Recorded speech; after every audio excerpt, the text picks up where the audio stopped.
stand off to this side with Maya-chan, Haha said, directing her to the left of the altar where the hammering noise only grew louder. Apparently, there were a few last-minute touch-ups going on to make sure everything was ready for tomorrow's ceremony. Maya bumped her hip into Quinn's. Just another hour and it'll be over, and then, tomorrow, her face lit up and her voice pitched higher, I'll be married. Before Quinn could give her sister a hug like she'd planned, Haha grabbed her shoulders and twisted her to stand sideways.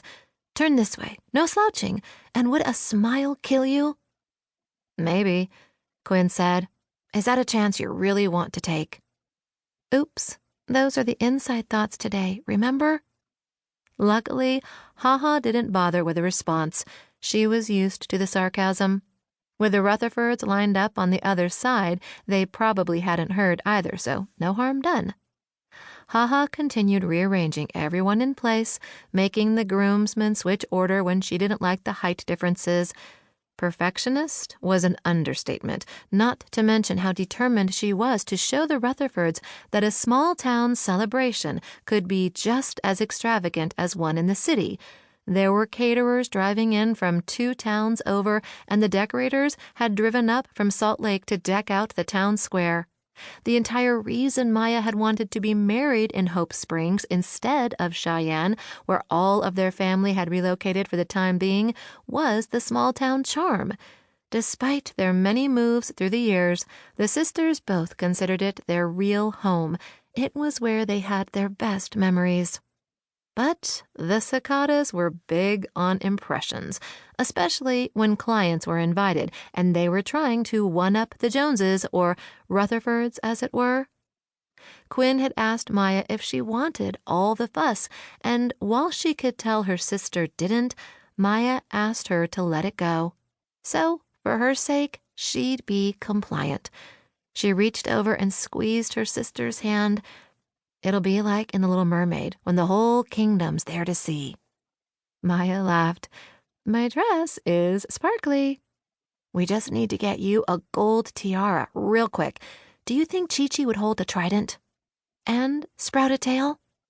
The image made them erupt into the kind of silent laughter where you hold in the sound but your entire body convulses with it. When they'd played The Little Mermaid growing up, Maya was always Ariel and Quinn was Ursula.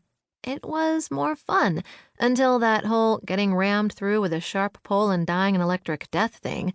The characters they'd gravitated toward pretty much summed up their polar opposite personalities.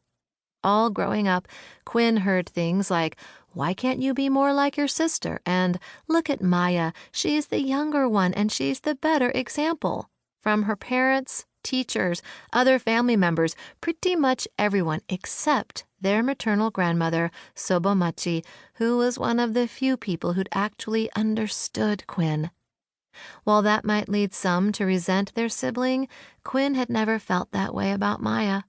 She wanted to protect her sister's shiny, hopeful outlook of the world and make sure all her optimistic dreams came true. Maya's one rebellion through the years was to sneak into Quinn's room after Haha and Chi-Chi were asleep. They'd whisper and giggle and tell stories long into the night, and Quinn often had to carry Maya back to her room after she fell asleep so they wouldn't get caught.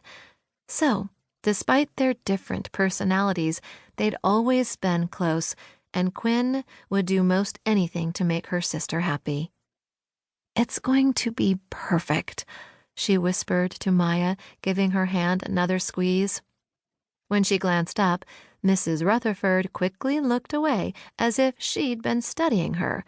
It hadn't been easy to hold back snarky comments when the woman remarked on the quaintness of the town in that condescending, grating way people did when they tried to make insults sound like compliments. Hope Springs was Quinn's town, even if she didn't currently live here. Although, if this deal she was waiting on went through, she'd change that soon. Please, please, please let it go through. Grayson flashed her a smile from the Rutherford side. They'd started dating because his brother had been dating her sister, and they were always together anyway, so it made sense. Haha and Chi-Chi approved, which always made it easier.